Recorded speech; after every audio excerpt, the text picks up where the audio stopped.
Welcome back to Talkville, the ultimate Smallville rewatch podcast, where each week we go back, way back. We watch every episode. You guys know this. And then Tom and I review them with Ryan. And Ryan comes up with his favorite scene and we pick it and we talk about the episode. I usually shit on it. No, I don't. But people say I do. Some people do. I'm just honest. Yes, that's the way it goes. Last time, Ryan and I sort of shit on it. Yeah. What are you going to do? If you want to leave questions for this podcast for future episodes, the hotline is 213-538-2883. I just want to say real quick, it resonated with me after last episode about how cool Krista Allen was picking up your, like, calling you back and like dealing with us. That was pretty cool. Yeah. Thank you, Krista. We got some guests. We got a guest next episode coming on, special guest.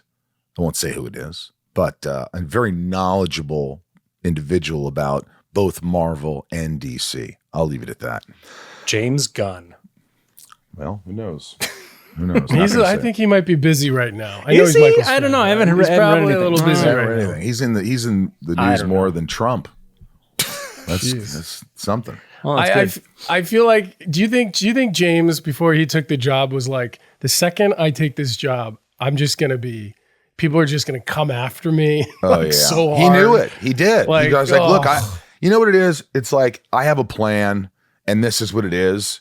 And you can please some of the people some of the time, a few of the people all the time, but you can't please all the people all the time. And that's always what it is. So just go with it, man. Go with your gut and see what happens. See where see how the cookie crumbles. All right. We got to say our socials here because you got to follow us and support the podcast if you want us to keep doing this. It is a feat, Tom. It is, Tom. Ryan just hurt himself. He hit his head on something. Anyway, doing this every week and watching it and reviewing it, it is a lot of work. And follow us on our handles. Keep supporting us. Do what you do. We really appreciate you. We couldn't do this without you. Talkville Podcast on Facebook, Instagram, YouTube, and TikTok. Talkville Pod on the Twitter.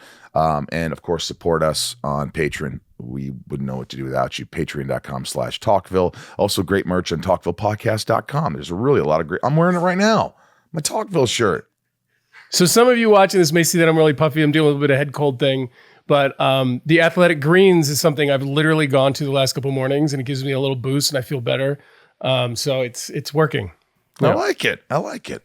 I got a really deep, raspy voice today. I don't know if I should be like a sex operator, not a sex worker.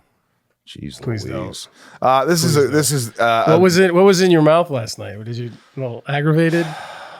We're going there this early, aren't we? You guys are probably shaking your heads going, get on with it. And get on with it we shall. Without further ado, let's get into Season 2, Episode 3, Duplicity. Duplicity aired October 8th, 2002. Steve Miner was the director. I don't know if you know Steve Miner, but he directed a lot of I think he Friday the 13th. He was one of the creators of Friday the 13th, I believe. I believe he directed the movie, not Alligator. Maybe it was called Alligator. A lot of horror movies. And I liked working with Steve a lot. But a lot of horror movies, right, Ryan? You looking at that? I thought there was a lot of good direction in this episode. Sure. I thought this episode really stood out, especially coming off of our last episode.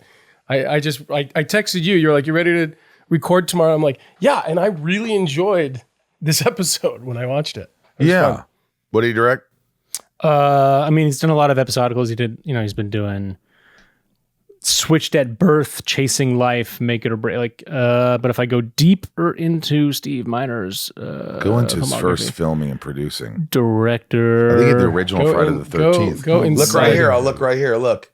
Steve Miner right there, Friday the 13th, the very first one. Friday the 13th, part 2, it says. Well, part 1 he produced. He's a producer mostly, and he's a lot of things. Steve Miner's a jack of all trades. Writers Todd Slavkin and Darren Swimmer. Guest star Sarah Jane Redmond as Nell Potter.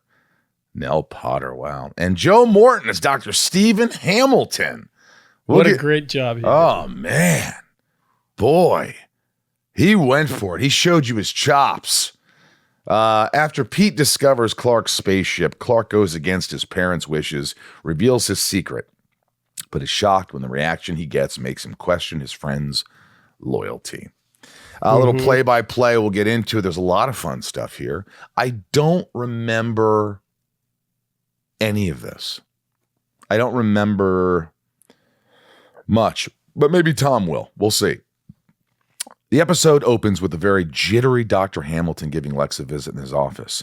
Lex tells him that he's no longer needed, should see a doctor, but Hamilton storms out. His hands shaking. It's all going all crazy. Here, real quick, you know what I liked about that? I thought that the opening shot, I could see the opening shot was trying to be really cool down the hallway. He walks in, the camera, it was trying to be so cool. And I'm like, this shot's not that great. But then when he comes into the office and he's got his motion going and stuff, I totally forgot about the shot before. I mean, he totally had your attention. And the way he left that scene, I thought was pretty cool. He didn't stop to like have an exit. He was off on his own agenda and he just turned his back on Lex. I like the way that Lex was sort of like, calm down, take a beat. You know, it was a fun scene. It kind of jumped right in. Yeah, it was, I do remember working with him and I remember how intense he was. He wasn't, I wouldn't call it fun, but it was fun acting with him. He wasn't there to have fun as he was to play this character. He was definitely a little method. And I'm sure he got annoyed because I'm like goofing off and farting and all this stuff and then action and I go. But he took the time and I respected that and he was fantastic. Driving home, Dr. Hamilton gets distracted. I always hate these scenes where they spill something. It's the same shit, you know. It's like, oh, he spills. I got to pick up the pills now. And while I'm doing it, it's going to take me 8 minutes while I'm doing it. And the cars, but you let it go. I know. Whoa. Oh yeah. Figure it out. You know who I did like is the driver, the country boy driving. Yeah. He spit on the windshield.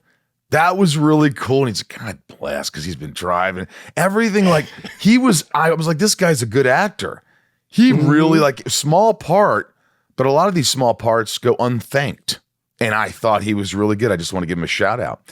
Driving home, he gets distracted while fiddling with his pills to offset the meteor rock poisoning. And this causes another driver to swerve off the road. Flipping his truck, Hamilton speeds off. And Pete, who happens to be on the road, pulls off to help the flip driver. Next to the flipped car, he and the injured driver see Clark's spaceship. Just happens to be there, which, shit happens. Interesting choice to keep the horn running. That was really unsettling. Did you just catch that? Yeah. The horn was just on when Pete was investigating the scene, and it was really just kind of uncomfortable. It's good. Yeah. Lex would have been like, turn that shit off. Yeah. I'm gonna have to ADR all of this. Exactly. The next day on the Kent farm, Clark is shooting hoops and rebounding for himself, which is always fun to see as an audience viewer. You know, his super speed. Pete shows up to tell him he's found something. The two head into the cornfields and take a long look at the ship. Pete is resistant to Clark's attempts to take it back to the Kent farm, and Clark eventually agrees to take it back to Pete's to avoid more suspicion. Here's what I really like that scene, but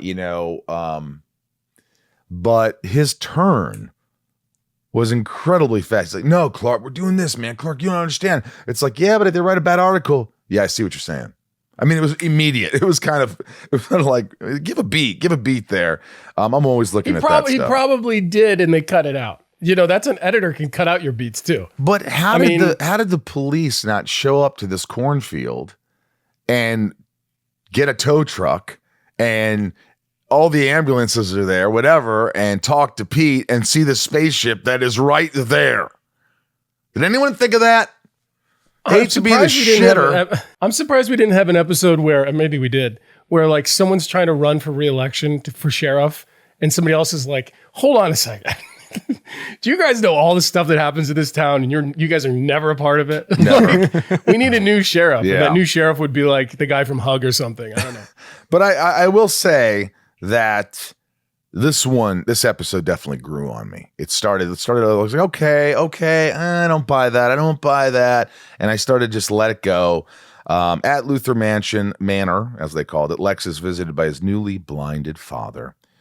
Boy, did he milked this one, didn't he? John milks this blindness like no other, touching my face. And what's fun is you look so uncomfortable in that when he touches your face. Oh gosh, it's so uncomfortable. I was uncomfortable. But they're both figuring out blindness at the same time. Both Lionel and John are figuring out how to be blind. So John gets to do that. He gets to ham it up. Yeah, as figuring out how to be a blind person. You know what I noticed? I know it's nitpicking, but I noticed in that scene, John said a lot, and then I even said It was like, Lex, There was like, if you watch it, I was like, I noticed because it just popped out. I was like, how many times is he going to say, And then I said, and I was like, Right, because his diction is usually so precise. Yeah, sometimes when you do that in between stuff, it could either be taken as you don't remember your lines or you're, just doing too much. We all do it. And a lot of times directors will say, bring those together, connect those. I just noticed it. Stop saying please. John's a genius, but I did notice that between both of us. Well, can I just say something real quick? Because and hopefully we can get Sam on the show sometime. But in thinking about this, I was thinking about Sam's character, Pete, and it's so funny because Sam was always. I even wrote this down. He was always prepared. He was always fun. Yep. With just the right amount of paranoia all the time at work. He was always paranoid about whether if he's doing it right, if everything's cool, blah blah blah. But it kept him on his toes, and I really liked that. And he played a character who was the only straight shooter that ever talked directly to Clark. No innuendo. He kind of kept it real. I felt like he was a little Ferris Bueller-ish of like, hey man, sometimes life moves really fast if you don't smell the roses. Yeah. He kind of had his own little life going on of like shady stuff sometimes, which we'll get into. I don't know what season it is with the race cars, but like, it was a really fun character. And I can't wait to ask him if that in this episode, when he finds out Clark's secret, if it occurred to him as an actor that his character was probably going to die or be killed off. Or at least a head concussion. You know what? Don't say anything, but I have no clue. I didn't remember that Pete finds out. I don't know how it, I know he's off the show eventually. I don't know how he gets, so we'll have to get there. I don't remember why. Was it, did he leave the town? I don't know. But I thought he did a great job. Look, Lionel says he needs time away from stress in Metropolis and will be crashing with his son in Smallville for some father-son bonding. At the Talon, Lana is serving Aunt Nell and her new boyfriend, Dean. Chloe walks in and covers for Lana by pretending that the two had a sleepover like Nell was told. In reality, Lana lied to avoid being in the same house as her new boyfriend. After Pete and Clark get to the spaceship into the shed, they get the spaceship in the shed. Pete wants to call Chloe so she can write a story to get them famous. Clark convinces Pete to wait until they figure out what the ship actually is to avoid embarrassment if it isn't something cool. I liked all these scenes. I liked a lot of the scenes with you and Pete. He's definitely eager and he's like, because, he doesn't know who you are. He doesn't know this at this point. And he's like, oh my gosh, this could make us big and we'll get out of Smallville and this is a spaceship. Come on, Clark. That's what a kid would probably do, So it made sense. Clark tells his parents that Pete and the ship and Jonathan hatches a plan to steal it back. Clark tells them he just wants to confide in his friend, but his parents urge him not to put that responsibility on Pete. Mm-hmm. Once again, the parents, Martha and Jonathan, Annette and John, they were great. They were great. Really a lot of great acting in this episode. At the Smallville hospital, Dr. Hamilton finds the room of the man who crashed off the road and spotted the spaceship. Hamilton asks who else knows about the ship, and the driver identifies Pete. Of course, he's all drugged up, doesn't remember, goes, oh yeah, I remember this guy, Pete Ross. And then he recognizes that Hamilton is the one who forced him off the road. I don't know how. And the doctor proceeds to kill him. I thought this was ridiculous when he has this giant syringe and he goes, with the morphine. The guy goes, I just thought it was funny. I laughed out loud. I thought it was like, come on. It was jokey, but I still was in. I was having a good time. I was like, where is this gonna go? But yeah. Well, I thought it was also a good supply. I mean, it was a good surprise. Duplicity being the title of the episode, and here he is being a doctor trying to find this what kryptonite is, and using it for good, perhaps. And here he is sticking this guy so he can't identify him in a scene of a crime. Yeah, he lost his mind. He's desperate. He's dying. He doesn't care, and this is why he did it all. Clark and Jonathan go to Pete's to steal back the ship and discover it's missing. And as they leave, Pete sees them and assumes they have stolen the ship. The next day at the Kent farm, Pete confronts Clark, who tries to convince him he didn't steal it, which he actually didn't. Pete doesn't believe him. He threatens to tell Chloe and furiously attempts to drive off. But before he can get away, Clark rushes in front of the car and uses his strength to stop it. That was unexpected. I did not remember that at all. And that was like, holy shit moment. Mm-hmm. That was dope. And his look on his face and your look like, you want it? Here it is. Yeah, that was a great scene, wasn't it?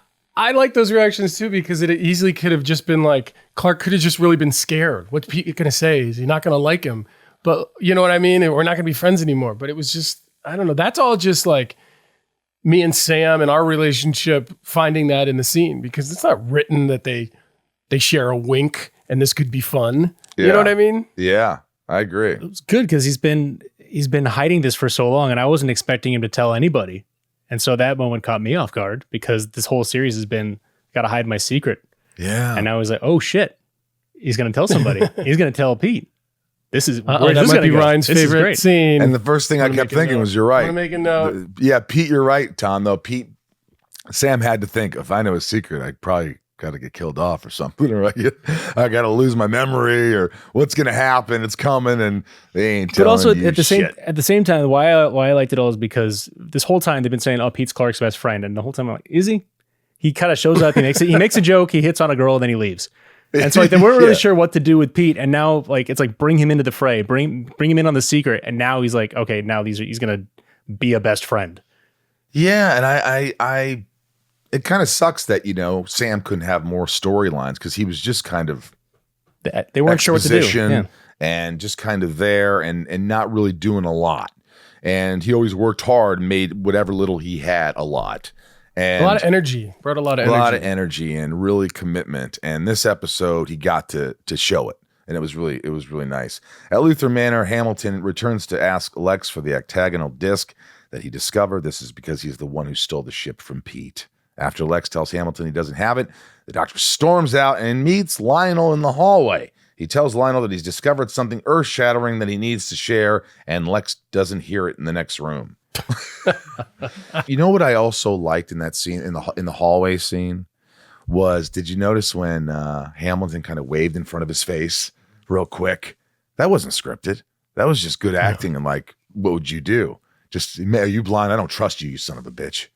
And I liked it. Back at Smallville High, Clark tries to find out who else Pete could have told about the ship, but Pete is still caught up in all the lies Clark has told over the years. And boy, he really almost told on it. He was pretty much like going, yeah, it's Clark. He's the alien. What? I thought aliens were supposed to be green, little green people. Yeah, I don't know what's wrong with him there. Clark arrives home to find Lex waiting in his kitchen. Lex needs a little time outside of his mansion now that he's bunking with his father. He goes on to ask Clark about the octagonal disc that he had in his office. Inside, and I always like those, the scene where it's kind of like a simple thing, and Clark says, "Oh, well, maybe the tornado," and he just looks at you a little bit longer than usual and goes, "Yeah, maybe that's it. I'm sure that's it." But there's something lingering in the air. Inside Dr. Hamilton's lab, Lionel gets introduced to the spaceship as he feels around it. It really works because Lionel's blind, so he couldn't, he didn't see it. So kind of that, a lot of tension. Yeah. Hamilton shows the missing octagonal spot and claims that this will provide the proof that Lionel needs to know it's real. I tell you what, from now on, this is what I was thinking when I was watching. From now on, I want to keep in my mind when I watch these episodes for any little tick that Lionel is just lying about being blind. Even when he's by himself. I just always feel like he's faking it. I don't know why. Maybe that's good tension, but I just feel like he's just faking it. But I don't think he could fake it, because in that scene with the ship, he would have seen the ship and that would have changed everything. That's true. He would have had to. That would have been worth going, all right, I'm not blind anymore. Yeah, I guess you're right. That's what makes that scene really interesting, is because you're bringing the big bad, the bad guy is now he's able to see what the origins of the good guy, but he can't do anything about it because he can't see it. And so he's there, he's looking at I don't know, it was interesting. You know what I mean? It was interesting. But I just don't think, no, I agree. That night in the barn, Clark walks in on Lana avoiding being at home. She tells him that she followed through on breaking up with Whitney. Clark is surprised by this and then goes on to vent about his tiff with Pete. And when Lana tries to dig deeper, Clark avoids getting into it, causing Lana to snap at him for always being closed off. You really are. I thought that was fun to watch her play that. She's getting fed up. She's had enough of Clark. She's like, you've had so many opportunities. I really like you. You're such a good guy, but you're not open with me. I think, it's funny because we talk about it all the time. But I think this is a big problem women have with men in general, is they don't open up. They don't say how they're feeling. They don't, a lot of it, it's false bravado or whatever it is. And I think girls have to deal with that a lot. Guys trying to be tough, trying to be, I'm always right. Sometimes you just need, sometimes you need to be, I think also women like the guys to be a little bit, I don't want to say dickish at times, but kind of, stand their ground, be a man, but also have some, Well, there's a little bit of, the male thing of trying to be strong and being brave in opening up. But then, maybe you tried it once in a while and it's been used against you. And so you're like, you know what? I'm going to just be steady and not say anything that can be used against me. You know what I would say? There's a little bit of that. What could Clark substitute with silence or just ambiguity? What could he do? I mean, as a human being, thinking about it, if you had this secret to tell and you couldn't tell the most precious person to you, how would you tell them? I would say, listen, Lana, I do have feelings for you. I do want to be with you. I do care about you. But there are some things that are just really personal that I can't share with you, but I really will open up about everything else. But that's what he said in the scene, isn't it? Like, she's like, I'm sharing you with all these deep personal things. Why can't you do the same?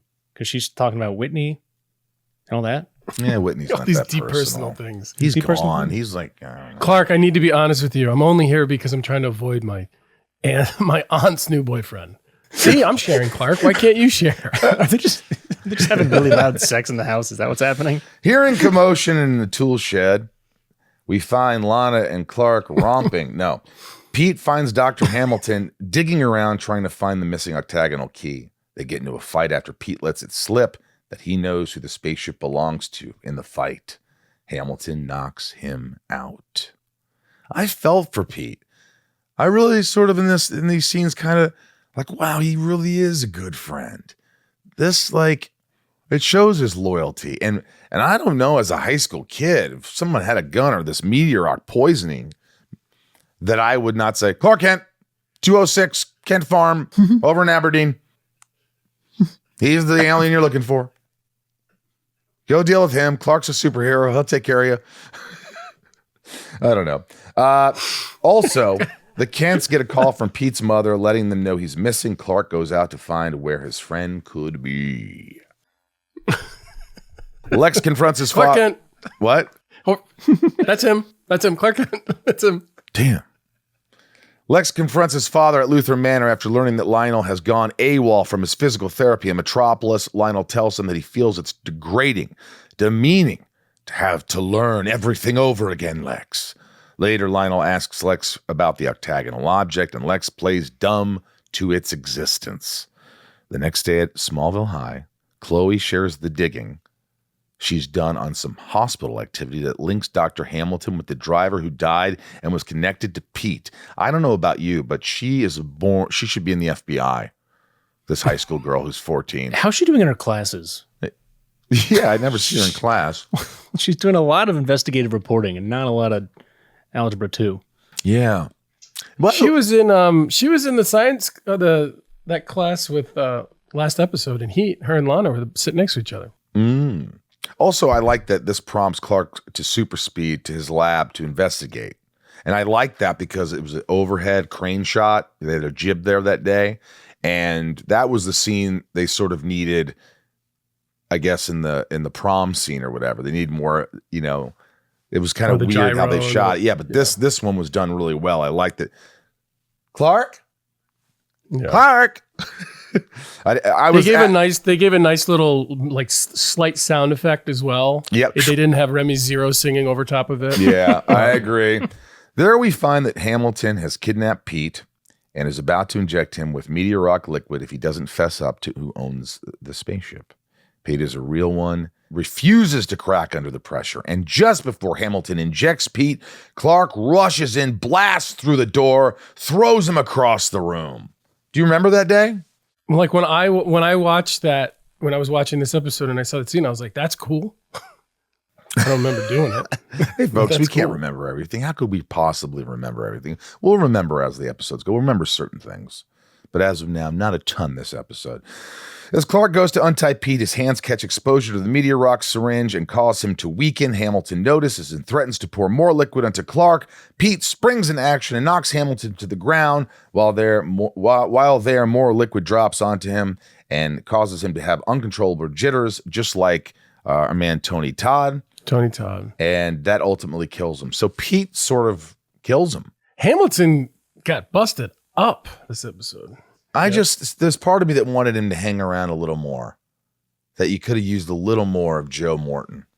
He was so good that maybe he goes to a mental ward because he's cracked and he had brain when he got thrown into that thing, and he starts to remember things. He goes, no. There's this there's a spaceship, and then ultimately, someone has to. And then later when Lex goes to the insane asylum, he like sees him. That would have been crazy. Oh man, could you imagine seeing him in there and they lock eyes? Yeah. And maybe they get into a fight or something and Lex ends up killing him because he's trying to kill him. And that's how he dies, with all that information. And then at the same time, Lionel was going to that place, talking with him every once in a while. By the way, folks, this might be what happened on Smallville. We don't know. Maybe that does happen. The Kents get the spaceship back into their storm cellar, have a nice conversation with Pete.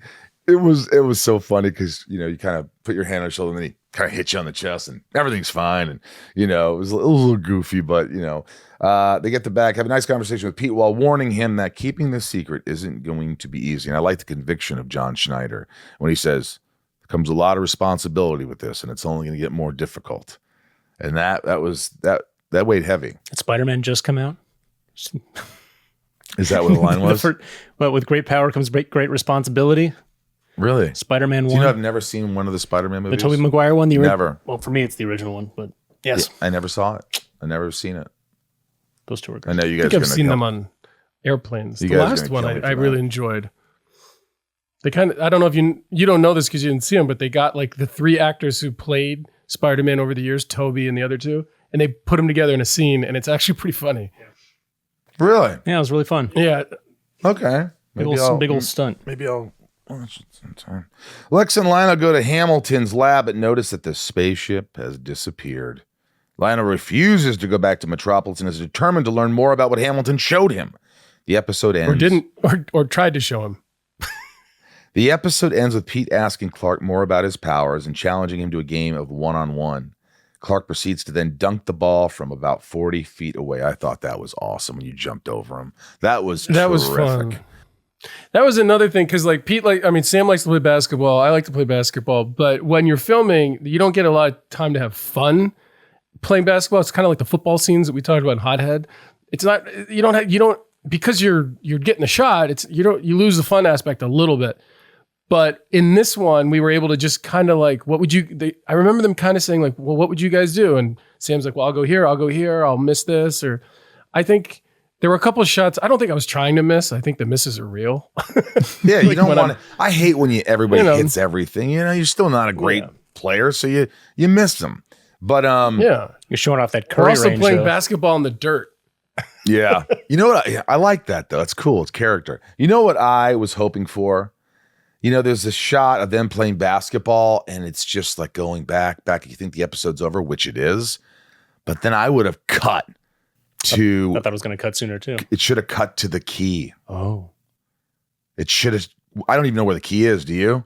I don't know. It should have cut to where the key is, somewhere in the fields. Go through the fields and then just kind of zoom in on it and end the show. That's what I would have done because you're like, oh, this is so sweet. This is amazing. Then boom, cliffhanger. There's the key. But where is it? Lionel's out with his stick. Why wasn't I in the writing room? Jesus. No, it was a great episode. Interesting things of note. Pete tells Clark, it's not easy being you, is it? Paraphrasing a line from the song Superman, it's not easy. It's not easy to be me. It's like Kermit the Frog at the end. Oh, either Tom, how are you? Either Ryan. I can't stand to fly. 5 for Fighting was the band. Hockey term. Yeah, 5 for Fighting. It is. He loves hockey. In fact, I'm on the board for Echoes of Hope for foster youth with Luke Robitaille and his wife Stacia. Mm-hmm. And at their events, a lot of times 5 for Fighting, they'll play. Oh. They'll play, and he supports Echoes of Hope as well. Duplicity means a deceitfulness in speech or conduct, speaking or acting in 2 different ways concerning the same matter with the intent to deceive. This happened a lot in this episode. Lana lying about the sleepover, Clark lying to Pete, Clark lies to Lex about the spaceship key, Lionel lies to Lex about leaving Metropolis. Wait a minute, Clark lied about the spaceship key? So you do know where it is? Oh. Or just knowing, was it just he lied about knowing what it is? Yeah, maybe what it is. He said, remember my paperweight? Yes. Oh, because Lex phrases it as, do you remember my paperweight? And Clark goes, yeah. Why? Do you remember the paperweight? Right. Sure. All right. Yeah, I don't know. Yeah. I remember all the things on your desk. Yeah. Specifically. The paperweight that you kept in a box. I remember that. I don't know where it is. Yeah. All right. Remember that pen? Yeah.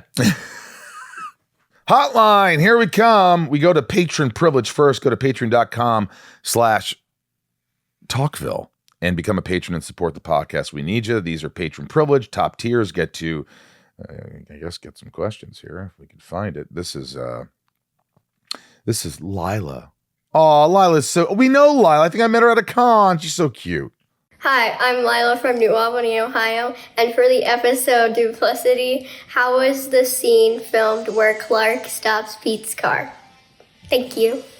She's adorable, Lila. I don't remember, but what probably happened, I mean, there's a lot of good edits there, but the way they filmed it sure looks like it happened. What they did is they had a tractor out of frame with a big wire cord that went from the back of the car to the front of it that would stop at a certain point no matter what happened.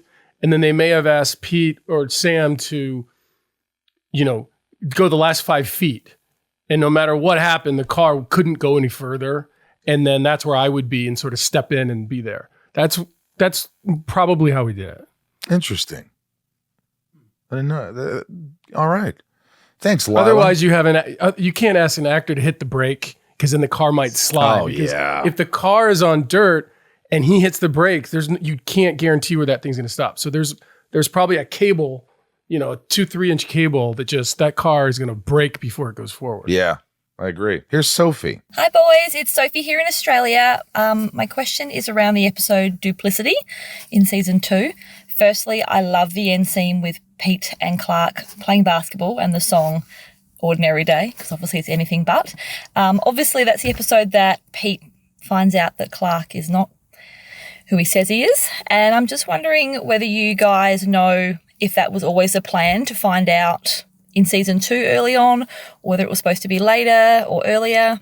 Thank you. They didn't tell us shit, did they? I don't know about you, but I never knew anything about what was going to happen. Who are you talking I didn't have to? time to ask. Who are you talking to, Tom? I didn't know anything. What do you mean? Literally, I didn't know anything.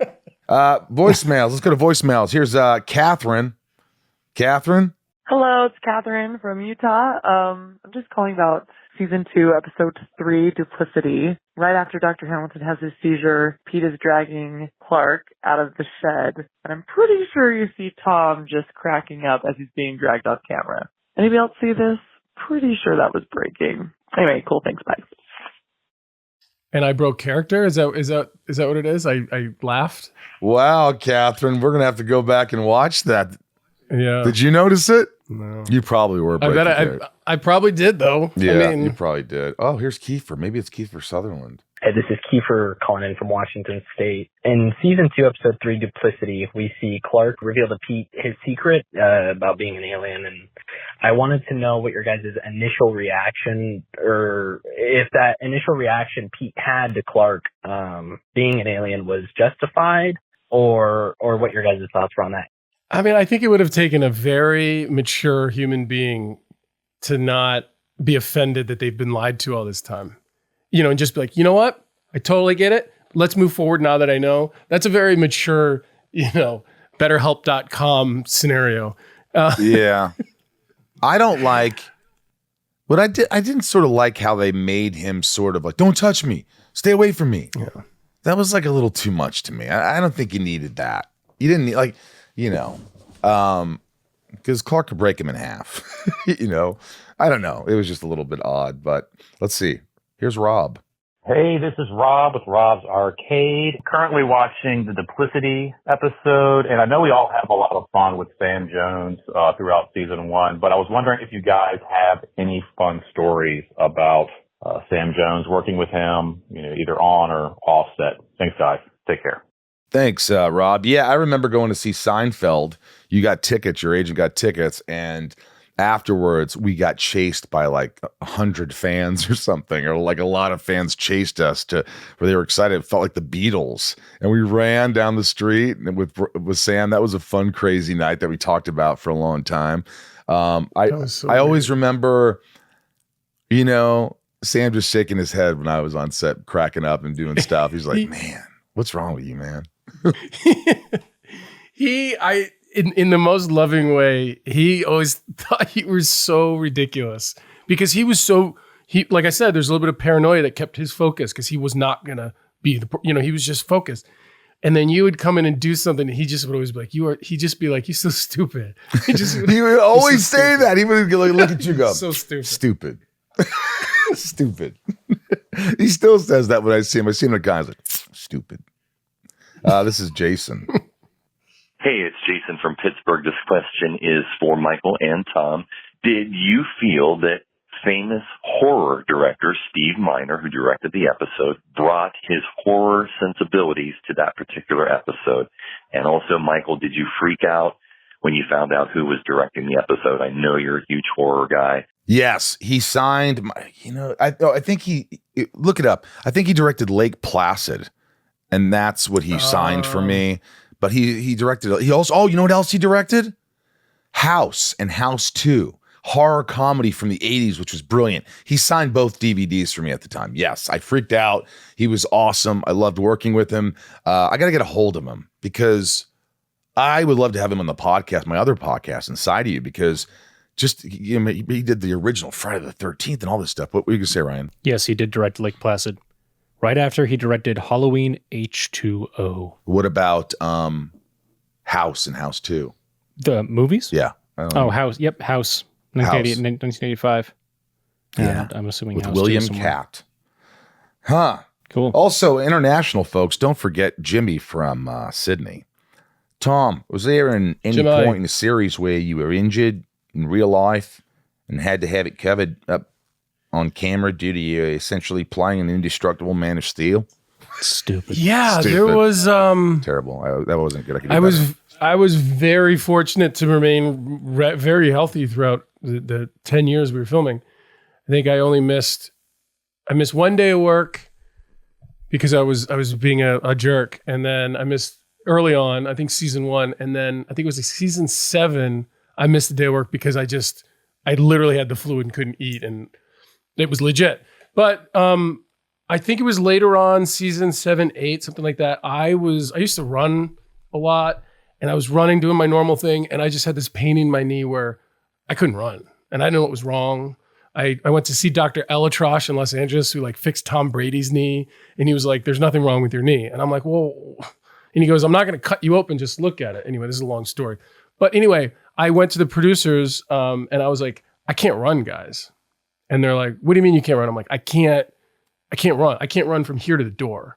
And I don't know what's going on. And there was some super speed stuff. It forced us to figure out super speed a little bit differently and what I really needed to do and what I didn't have to do in terms of doubles and things like that. So in a way, people got creative and it simplified the process and was much better. Anyway, it turned out to be a thing in my hip that I was able to rehab, and then my knee pain went away and never came back.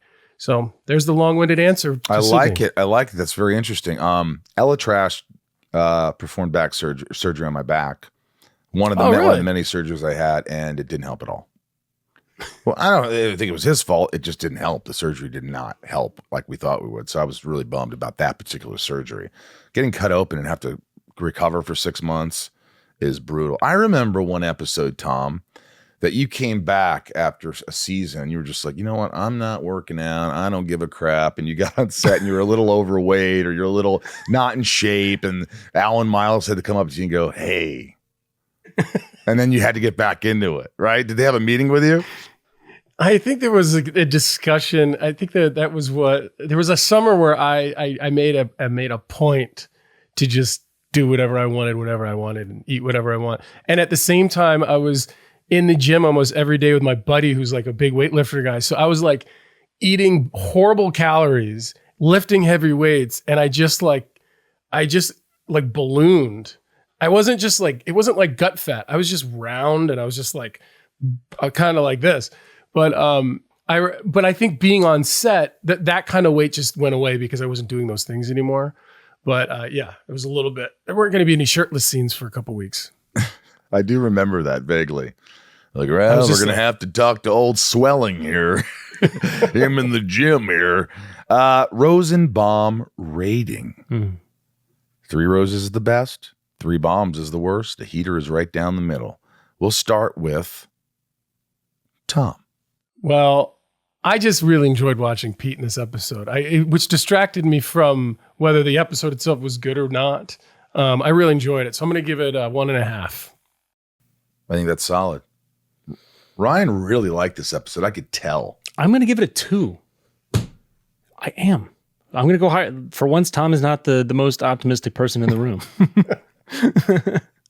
I too liked Pete, but I liked giving him a sense of purpose, and that felt good because for 23 episodes he was just sort of there, and I don't think they knew what to do with him. But I love that he's now in on Clark's secret. I think that's a big win for that. Friendship. That alone gives you a higher score, just because it's something we weren't prepared for. I thought it was directed well. I liked Hamilton's. I mean, I would have liked to see Joe Morton is his name, right? Mm-hmm. I would have liked to see more of him. I agree. But yeah, and he really brought like some good theatrics that I didn't find cringy. Like that could have been like easily like too over the top and too cringy. I mean, it was a lot, but I think there was like something in his performance that made it feel real.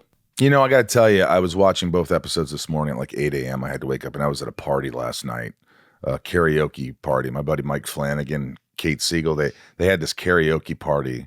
He directed like Haunting of Hill House, and yeah, it was a name drop. I got it. I just love Mike. Yeah. And there, by the way, Heather Langenkamp was there. Does anyone know who Heather Langenkamp is? She's Nancy from Friday the 13th, or from Nightmare on Elm Street. The lead. She's in a lot of the Nightmare on Elm Street. No, nobody knows. I love her. I didn't really. And I helped her pick out a song. And it was great. And you know who else was there? Did you guys make out or something? I mean, that seems like a very No, nice it was just cool. You know who else was there? there? My buddy Harvey Guillen, who we had on the podcast. Oh, yeah. What We Do in the Shadows, name dropper. And the last name I'll drop is, I'll give you a hint. Breaking Bad. Aaron Paul? Or the other one? And I forgot you. We hung out back in the day. He's like, man, how? And we talked he was the night we karaoke'd. He's a great dude, man.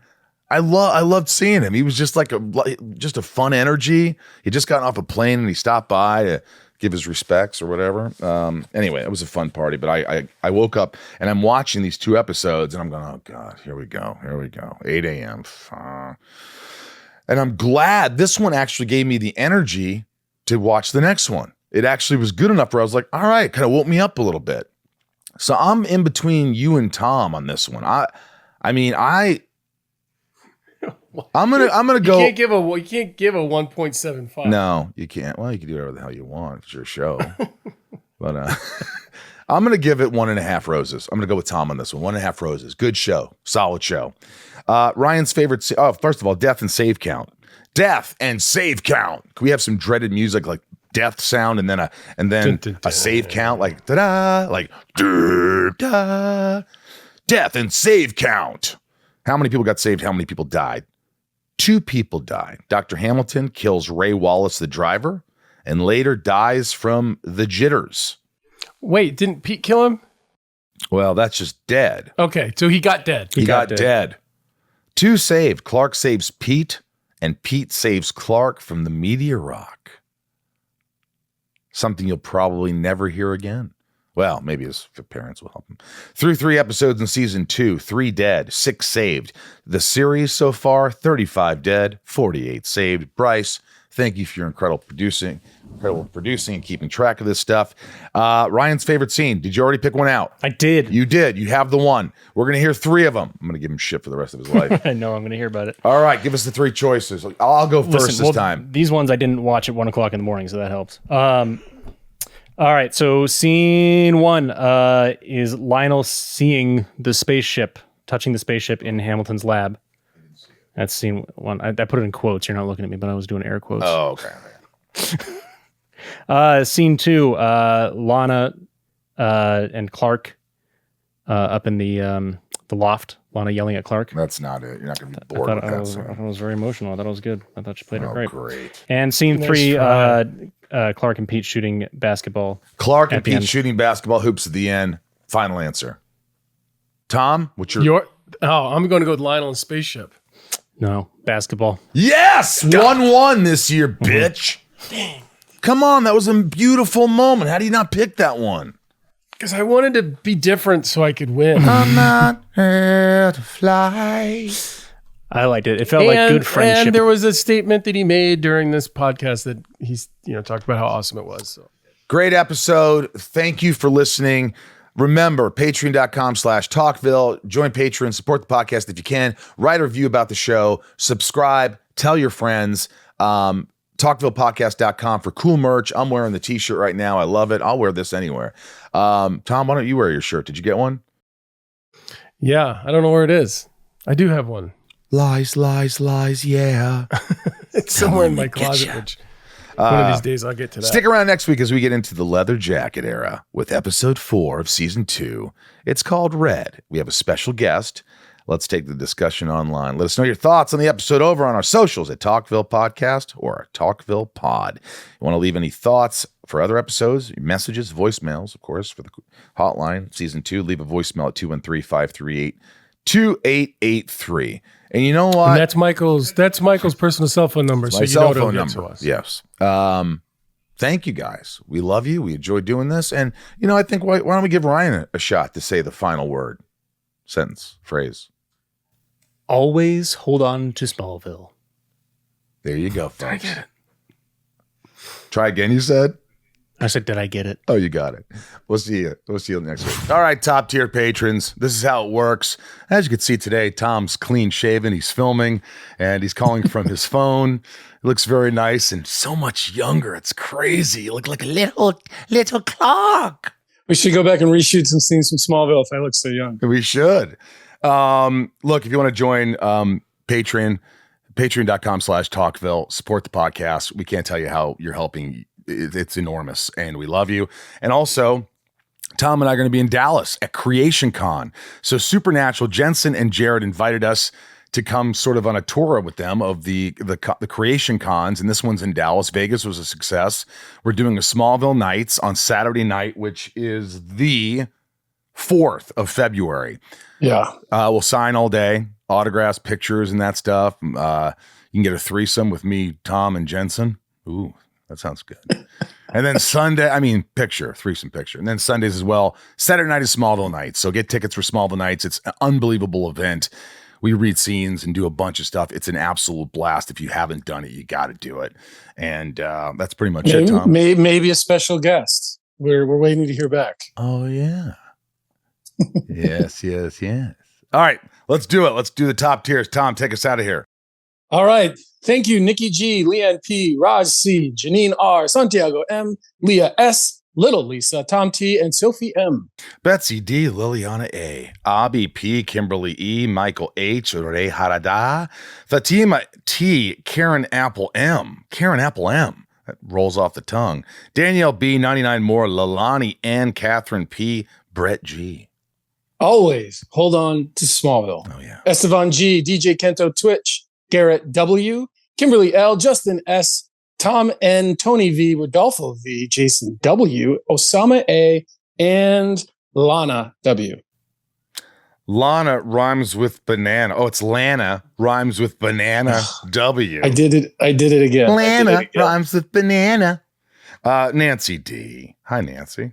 Brian G, Sarah W, Artune K, Justin T, and Lucy O, Jeremy G, Jeremy Spoken, Amanda R, Teddy127, Michael P, Theo M, Ryan R, Grumpyitis, Jordan M, Hillary B, Craig G, Chrissy R, Pollyanna. There's another one that rolls off pretty good. Karen P, Derek G, my dad Jorel, Richard S, Heather and Greg, Nico P. I made Smallville say Butts. Yep. Made both of us. Brian H, Georgina B, Eric K, Kristen B, Takashi M, Kevin E, Nanine W, Stephanie K, Darth Achilles, Finky, Kenny S, Tito G, Mixter. I like that. Mixter. Stephen F. Yeah. Damn. Who's that? Janet E. Jeanette. Dead. Oh, Jesus. Janet E. Sorry, Janet. Jeanette E. Jeanette E. I'm really sorry now. Deadvid, Allison H, General Zod, Clark backwards, Yeah, Kralk. Kralk. I'm really good at this today. Yeah. Drew M, Achilles R, Big D, John M, Doug R, Tommy Z, Boston 68, What up? Isabel, Sager S, Corey L, Ivy and Sam, Brittany W, Mr. A, Cal T, Amanda K, and Jesse C. Lumberjack, Claire M, fourth favorite character _ Zoe, Scott S, D Brown, Joshua W, Green Alice. What is that? Ira M? Is that Ira? Mm-hmm. Ira M, Eldon Suprema, Sarah Q2, Leslie V, Gary H, Tatiana S, Robert G, Natalia G, Julie without an E at the end, C. Just send her something, by the way, Julie. And Mick, is that McBurts? McBurts! Guys, you're the top tiers. You give back in more ways than you could possibly imagine. We thank you so much. Thanks for supporting the podcast. Again, we'll be in Dallas in February. Other cons to follow, so check out on our Instagram or Twitter. Although my Twitter's locked. I'm locked out on my Twitter right now. What'd you say? Nothing. They just locked me out. I don't know what happened. Can't get on. They're just like, sorry, we can't get you on. We don't believe it's you. What do you got to pay that fee for the blue check or something? Yeah, exactly. I don't know what the hell happened. All right, Tommy, I love you. I'll see you. All right, buddy. Take care. Have a good interview today. Thanks, buddy.